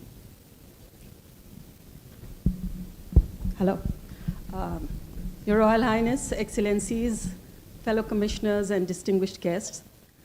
Today, as we rejoice at the launch of the second report of the High-Level Commission, I vividly recall the Nairobi Summit, where I was honored to attend, and was particularly, I was at the Beijing conference also, and I was particularly intrigued and impressed with the inclusivity of the Nairobi Summit in diversity, particularly the voice of the youth, the mobilization, the way they presented their concerns and their solidarity to take the world, which reassured me that perhaps we can now step back and hand over the responsibility to the young community, the young leaders.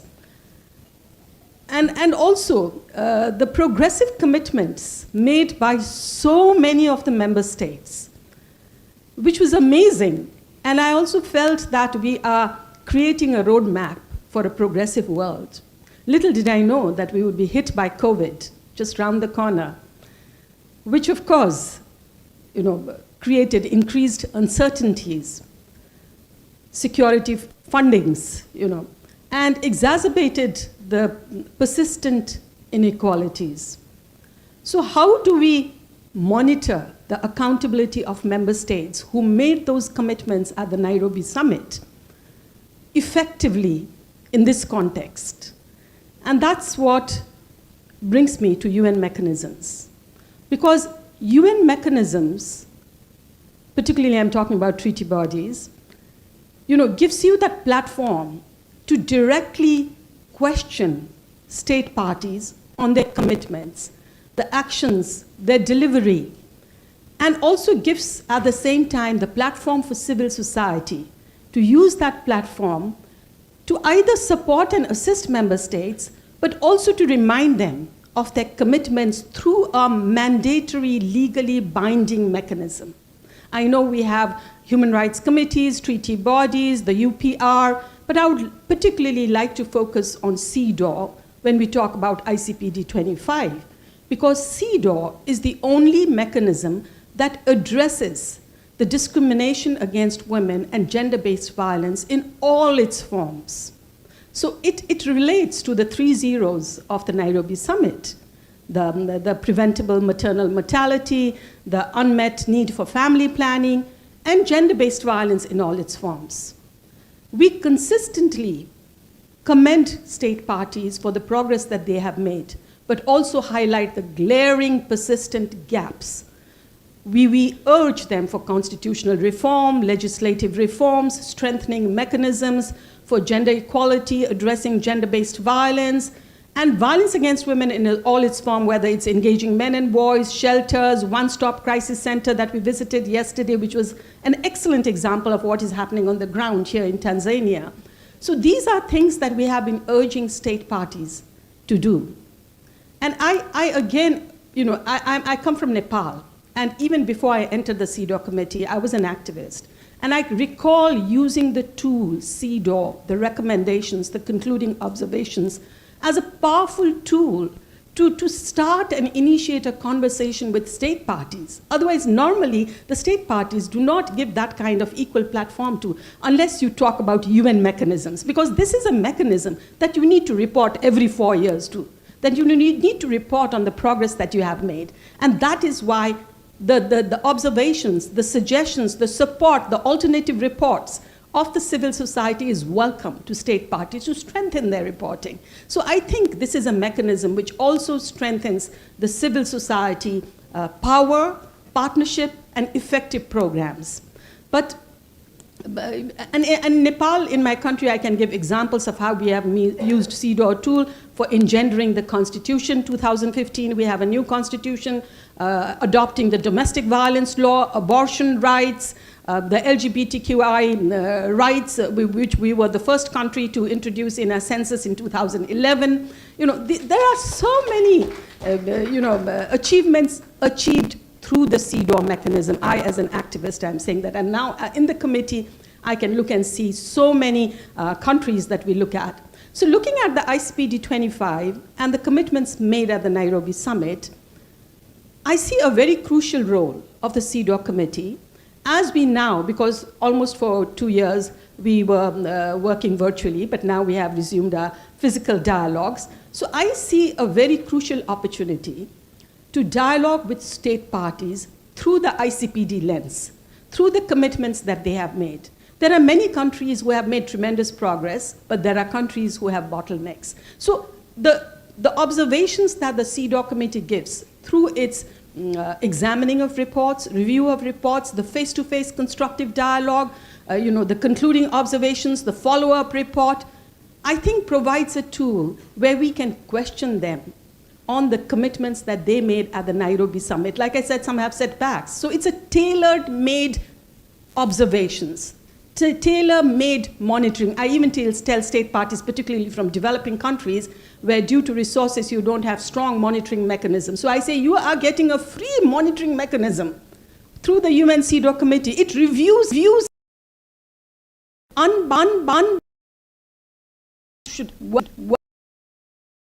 So now, if we look forward, the CEDAW committee looks forward to closer engagement with UNFPA through its reporting mechanism, where we can urge state parties to increase investment, to reform their laws, to repeal their laws, to capacitate civil society, for comprehensive sexuality education, and for greater acceleration of programs for achieving sexual and reproductive justice, as we have said in our report. But again, for this, collaboration is required, and I think we need effective partnerships. We need greater synergy between UN mechanisms, and particularly I emphasize on greater linkages between New York and Geneva. Commitments, and to achieve the sexual reproductive justice as a vehicle to achieve or to fulfill or to deliver the Nairobi commitments. Thank you. Thank you, Vandana. Definitely highlighting the platforms and tools in starting the conversation. Very much. Now we move on to Your Excellency Minister Zulu. Allow me to ask you the following about South Africa.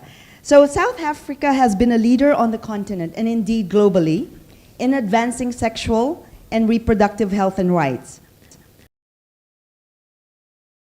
Is currently leading a seminar series at the national level that is to culminate in a conference on sexual and reproductive justice.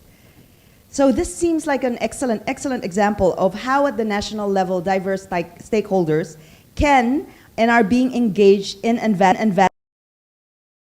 commitments. Could you, Your Excellency, tell us more about this initiative so that it may inspire others? Thank you very much, Program Director, and respectfully all protocols observed. There's one person in the room that I'm so excited to travel long distances to actually be where we are today. Thank you for always being there for us. As young women, I'll report back home, they'll be excited this gathering. Thank you very much. Yes, indeed, but before I even get to that point, allow me to thank Jaha for her strength, her courage, and her tenacity. And I think we should all really pray to God that God gives her the courage and the strength to continue, because she is going to be an example to a whole host of other women, many of whom space and are unable to rise and be able to speak, which therefore now leads me to saying, yes, the Department of Social Development is running these workshops with the resolutions and the decisions, because now we have this second report. Our plea and our push as a Department of Social Development always is, let us not make these reports things that we do and then we put in the shelves and we forget about. Ceremonies, we talk about it when we go back home, we forget. But I think that having listened to Jaha, I don't think anyone will want to go home and not go back to looking and reading the report, because it would mean we'll work towards ensuring that we create a conducive environment for everyone. And in South Africa in particular, we want to have coordinated implementation of these resolutions, because these resolutions do not only belong to the Department of Health Development, who participated at the ICPD 25. What we want to see is ensuring that the workshops that we have must not be at national level. The workshops have been happening on the ground. Is what we call the district development model, because we feel that at national and provincial level, a lot of resources go there, but the people don't live at national. And so development, that the first and most important thing is to popularize this report, is to internalize it, but don't internalize and deal with these issues every day. We also, well, the workshops are going to culminate, obviously, but we started the workshop at a local level because that's where the platform is available for people. But here's the challenge. Here, I think Jaha, if she can speak about where she comes from herself and as to whether at that local level, house to house, people talk to each other. Community to community, people talk to each other. Street to street, people talk to each other. This is what is not happening.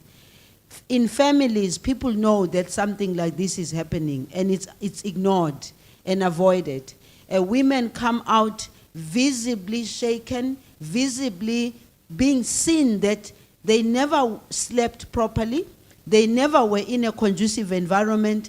Some of them, they wear glasses at work because they're trying to hide the bruises, and the people in the community know that this is what is happening to them. And in many instances, because it is women, they don't say much. But these kind of platforms for us as a Department of Social Development, it gives us the opportunity to come here and say to you, one, politically we're very committed to making the change. Two, private sector is also now rising to the occasion, albeit very slowly. Three, we have very strong non-governmental organizations and NPOs who continue to do the work. And as a government, we support those non-profit organizations and NGOs beyond just giving them the resources for operating. We also try and empower them by ensuring that they are trained so that whatever they do have the impact in our communities. But then, as we were doing these workshops, we still discover the same things that everybody talks about. Increase in unintended pregnancies, particular teenage pregnancies. The worst is when you find 11-year-olds, 12-year-olds pregnant. You ask yourself the question, what kind of a man would make a 10-year-old, 11-year-old pregnant? number one. Number two, what kind of communities do we have around us who know that there is that child who got pregnant who's only 10 or 11? Number three, what kind of health services do we have when the child goes there for antenatal clinic and all, and the nurses continue to do the antenatal under the law because the law is there? That is statutory rape. But how does it happen that we find all these figures? Yes, we can say that now these children can go back to school or can be in school. But for me, the pain is what kind of a man makes a 10-year-old, 11-year-old pregnant? Those are the questions that we have to answer. We still find a lot of unmet family planning needs. We still find a rising mortality, maternal mortality rate. Why is that happening when the world, even our own country, is putting so much resources into it, both financial and otherwise?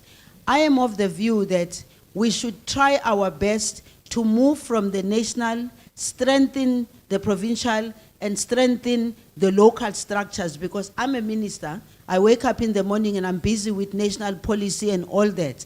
And I come into a community, I speak and I go out. Who remains there? And what does the person who remain in the community do? These reports that we have now, this being the second, we need to do a proper monitoring and evaluation of even the previous one. What did we do with the previous one? Can we come back to the platform and indicate this is what we have done? So in our messaging basically is, let us take these possibilities of changing the mindset, changing the behavioral change, changing our community. Some people tell us that culture enables these things. Culture is not static. Culture cannot be abused and be used for people who are abusing women and children. So we thank you for this platform, and as South Africa, we continue to be committed to ensuring that the implementation is done. Thank you very much.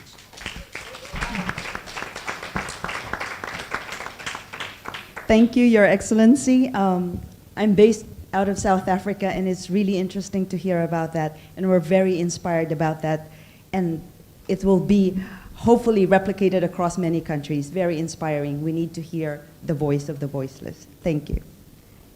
So we're now moving on to the role of traditional and religious leaders and faith-based organizations.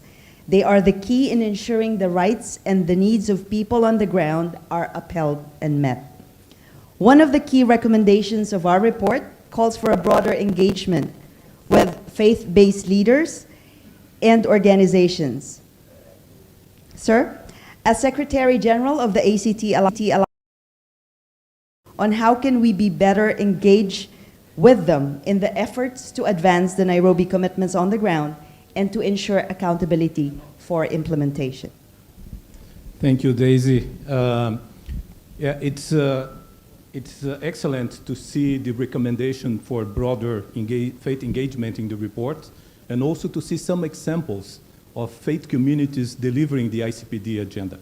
And in the report, there are two of my own organization, ACT Alliance, in Guatemala and also in Argentina. But it's important for us to know that religious teachings, religious leaders, sometimes are perpetuating social, cultural, and patriarchal norms that are undermining gender equality and sexual and reproductive rights. That we need to take into account. We cannot ignore that. But on the other hand, we need to also recognize that 84% of the world populations identify itself with a faith. And many of them, they follow the recommendations, the religious teachings and the information from the religious leaders to inform their decisions and their lives. So, therefore, faith-based organizations, faith-based is critical to advance the Nairobi commitments that we have. And for that, I have several advices, but I will only mention three here because of the time. The first of them is to let's include in the analysis of the context of our organizations, and that's for all the stakeholders, the religious gender nexus from the grassroots to the global. Because if you will not do that, we will not be able to identify what is the potential that faiths and faith actors have, for instance, to change social norms that could be much more conducive for sexual and reproductive health and rights. Or even for us to identify where religions is instrumentalized to justify human rights violations. And that is very common. We see that. And for this, of course, because for the religions, it's very important to take the topic of justice. And that's my second advice, is to identify our entry points. And that includes also the language that you use, different organizations. The report that was launched today focused very strongly on sexual and reproductive justice. While sexual and reproductive justice was not founded by any religious traditions, the concept of justice is intrinsically part of our religious traditions. So, and that is also associated with other elements like human dignity, self-determination, liberation, autonomy. So all these are elements that we need to take into account. And the third advice is to strive to find a common goals and not total agreements on about these issues. And that is very much related to the partnerships dimension. Because, you know, we came from different realities with different interpretations, and sometimes you are not being bilingual, speaking the same language. You are talking about the same thing, but confusing. So it's important that together we define a road for sexual and reproductive justice. And for that, we will see how we will share our lessons learned from this exercise, and also to commit ourselves to work together for sexual and reproductive health and rights for everyone. Obrigada, Senor Rodelmar.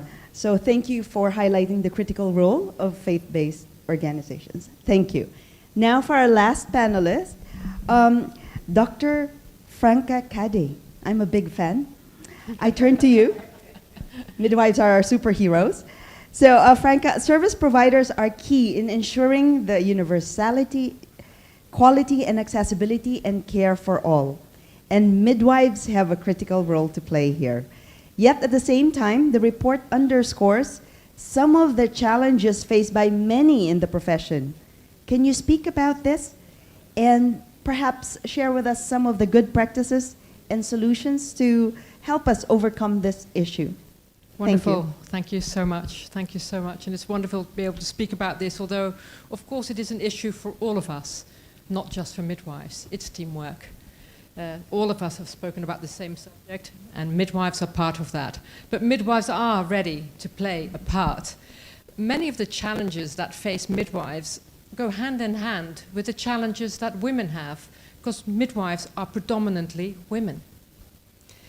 And we also face the same challenges as other communities we serve. So, for example, indigenous women and indigenous midwives, midwives from the rainbow community, serving people from the rainbow community. It's exactly the same. We have exactly the same issues.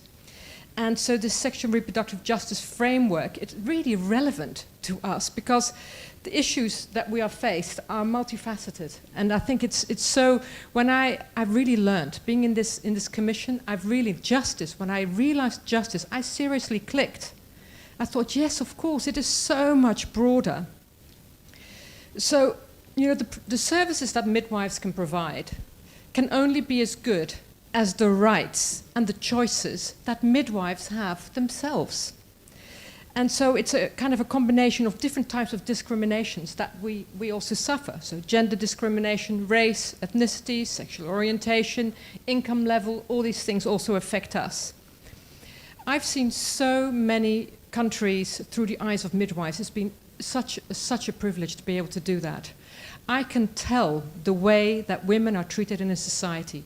Just look at the way midwives are treated and seen in a society. You can look, all of you, look at your own country. Look at the way you look at midwives. It's the way women are treated. It's exactly the same thing.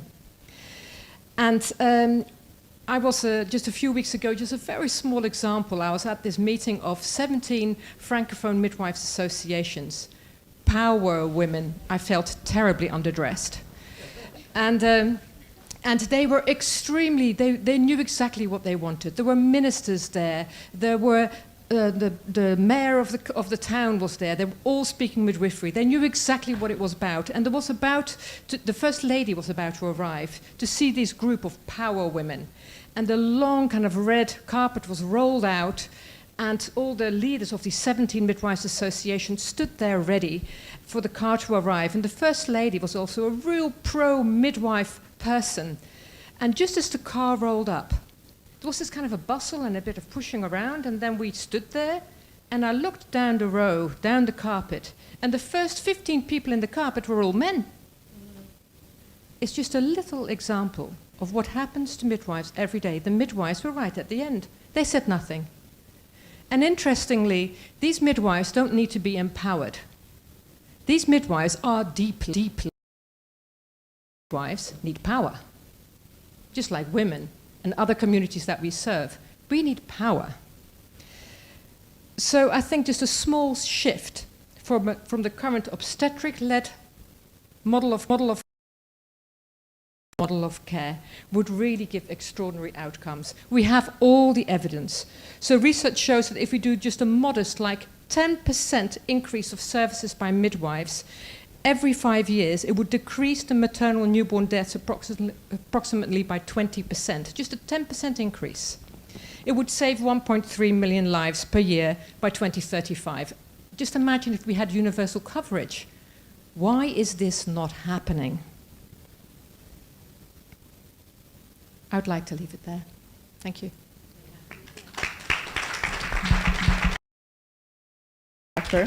Why is this not happening? Indeed. So we heard from the panelists, and also I wanted to share a little story. When we were going here, I was so excited. You didn't get the memo that you're supposed to wear purple? And I have the beads from the Nairobi summit. So these were made by survivors of GBV in Kenya. And also this shawl, I'm originally from the Philippines. Sorry, young women and older women who've been in IDP camps for ages. So they are waiting on us, they are looking at us. We cannot imagine their lives, but we have the power to bring their voices out. So thank you very much for joining us in this wonderful discussion.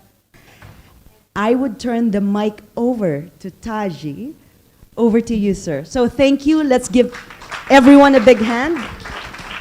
And also for those who joined us online, thank you very much. Let's all say together, the march continues. The march continues. All right, very much. Thank you very much. And thank you, Daisy. That was very well done. And we've caught up a little bit with time. We've got another activity to do. Now, may I please call up on all the commissioners, please. Join me on stage. The co-chairs, you will be waiting as I call up all the commissioners up onto the stage.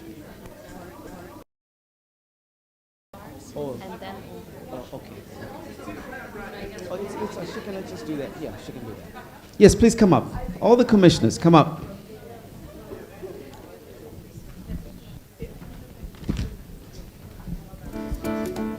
And camera Under Secretary General, maybe I'll take a picture of you.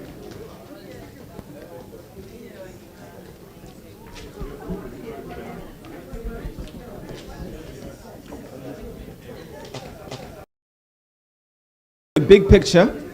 Please.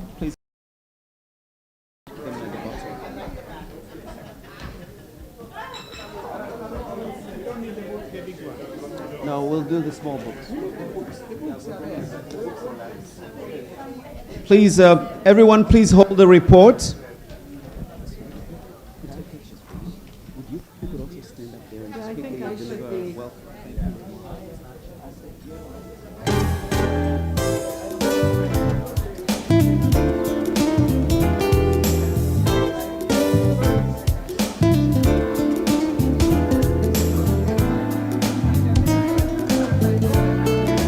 All right, let me organize you so that some of those that are my height, could you come a little bit to the front? Some of those that are my height. Yes.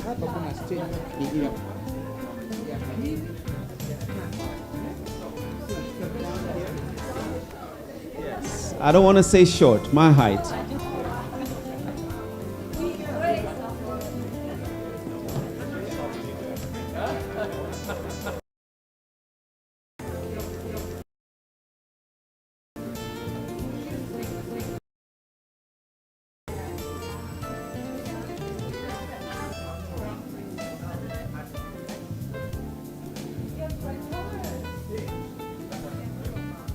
That's at the bottom. Yes, the first tier, and you're going to join the first tier as well. Something in the air.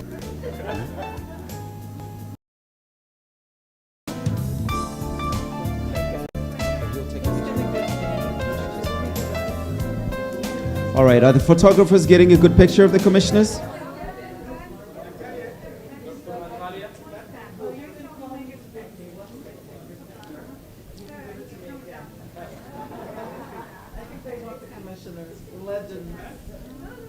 Yes, they want the commissioners first.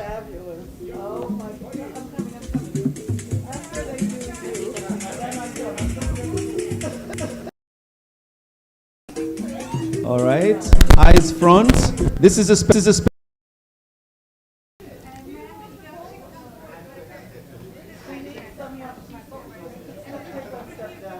all right. Okay, very well. That looks much better. Yes.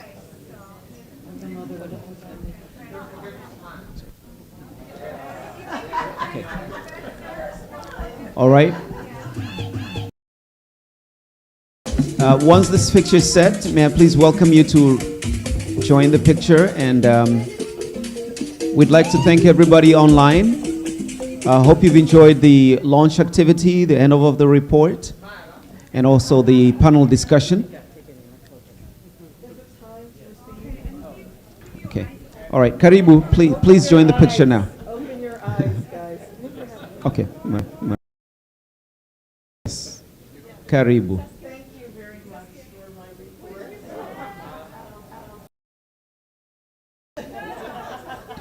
We'll spread out a bit. Let's give a bit of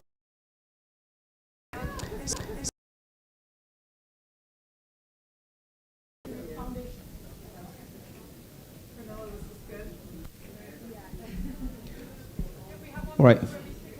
For those of us who are here, the dinner reception is at Aqua.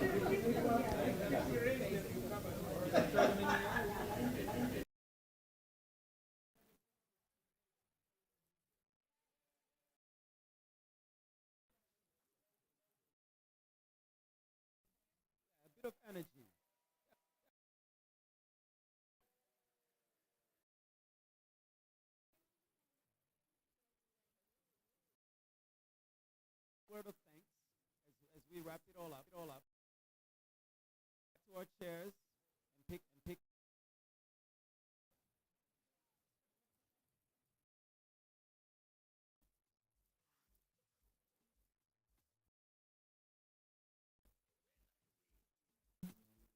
Ladies and gentlemen, but short minute of refreshment, and before we join. No.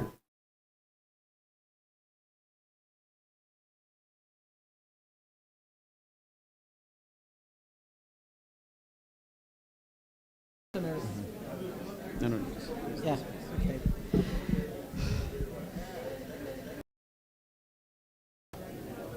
Dear commissioners, dear friends,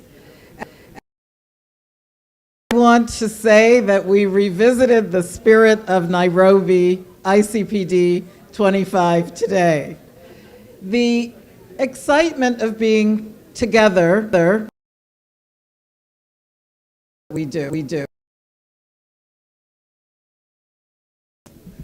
As Jaha so eloquently stated, the work is needed in the communities on the ground. And this was echoed by the Minister of South Africa, by the faith community representative, by the International Confederation of Midwives and their insistence that the health worker be able to wield her power to organize a health system that serves all of us. Similarly, as I think of who I've learned from, and we've had some legends in the room today, I think we're also relearning from the young people that are writing the next chapter of what ICPD is going to mean for all of us. So let us take heed. Commissioners, hats off to you. You took on a responsibility, and we did not know where it would lead you.